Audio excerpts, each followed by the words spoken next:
The year is 1921. John Dickinson Schneider is 23 years old and has just started a printing company in the basement of his parents' home in Chicago. John's mother had loaned him the money to buy his printing press and start a company with his 3 siblings. John names his company John Dickinson Schneider Printer Craftsman. The story of the firm of John Dickinson Schneider is about a young man who starts a company in difficult times. It's about a man who has both unshakable principles and steadfast courage to adapt and change. And it's the story of a generous man who entrusts the future of his life's work to his employees for their faithful stewardship.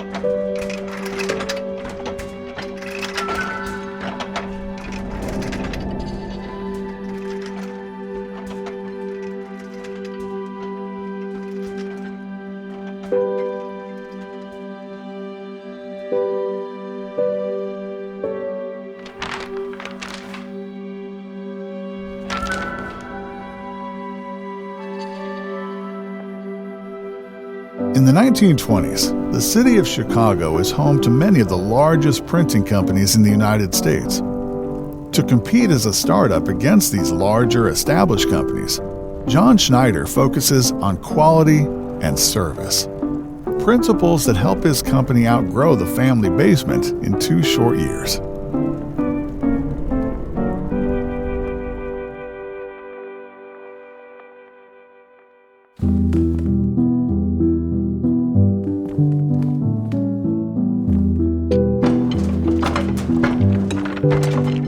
Only 8 years pass from the founding of John Schneider's company in 1929, when the stock market crashes and much of the world plunges into the Great Depression. Even in those dark days, John continues to focus on quality and service, and on building personal relationships with his customers and his employees. Business volume increases in all but 1 year during the Depression, and John never lays off a single worker. John also meets the love of his life, Minnie Remley, and they build their company together, treating their employees like family.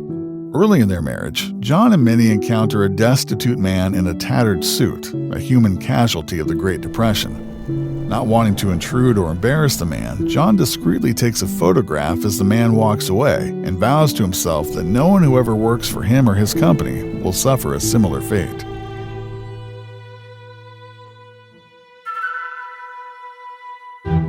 For John Schneider, his employees are crucial to his business, and even during the Depression and the war years, he raises wages and ensures his employees have jobs. But after a labor union dispute about overtime, John cannot meet the needs of his customers. He will not continue in business with mediocre service, so he shuts down his company rather than violate his principles.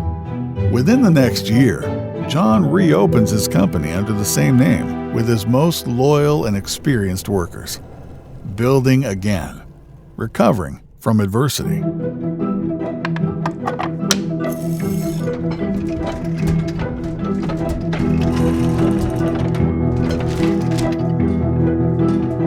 In 1938, John Schneider's company begins printing heirloom-quality birth certificates for hospitals, printed for a new client, the Franklin C. Hollister Company.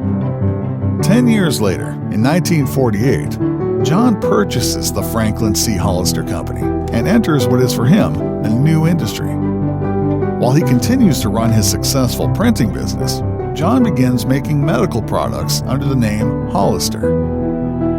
John chooses a stork to be the official symbol of Hollister, and the early products form a nucleus of innovation: a newborn baby foot printer, cord clamp, the revolutionary Identiband patient identification bracelet, and other medical products.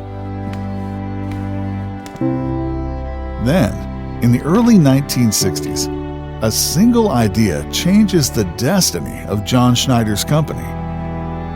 Hollister introduces its first ostomy products in 1963. The products are revolutionary and create overwhelming demand from hospitals, nurses, and patients.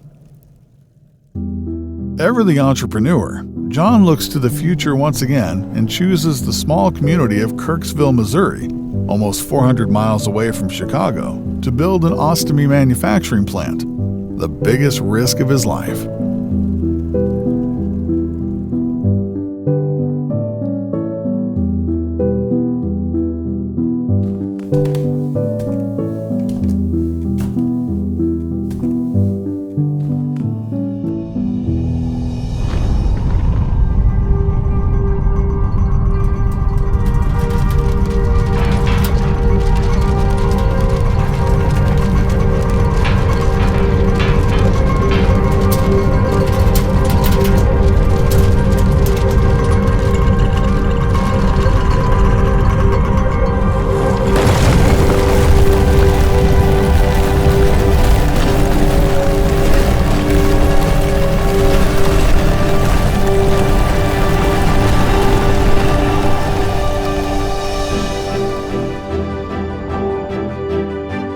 For John Schneider's company, the transition into medical products and ostomy manufacturing has been a risky venture, but the risk turns to success.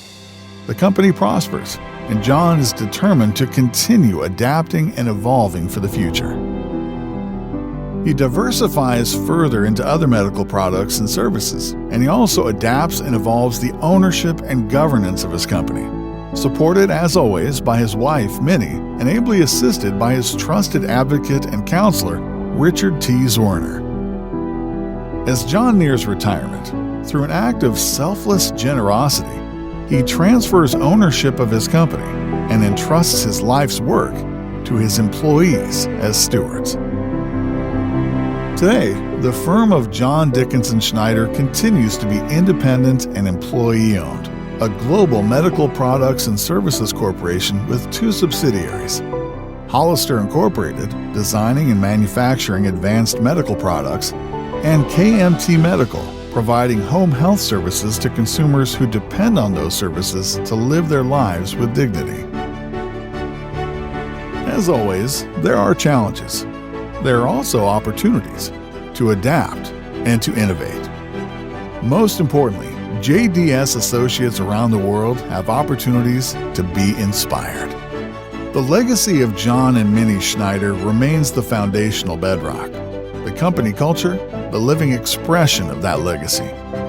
Together, the legacy and culture endure through the work of associates today and will endure for generations to come.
I've been in business all my life, trying to accomplish something. I like to do things first class and do them well. We're trying to make individual, original products, each of them better than was anything that was available before.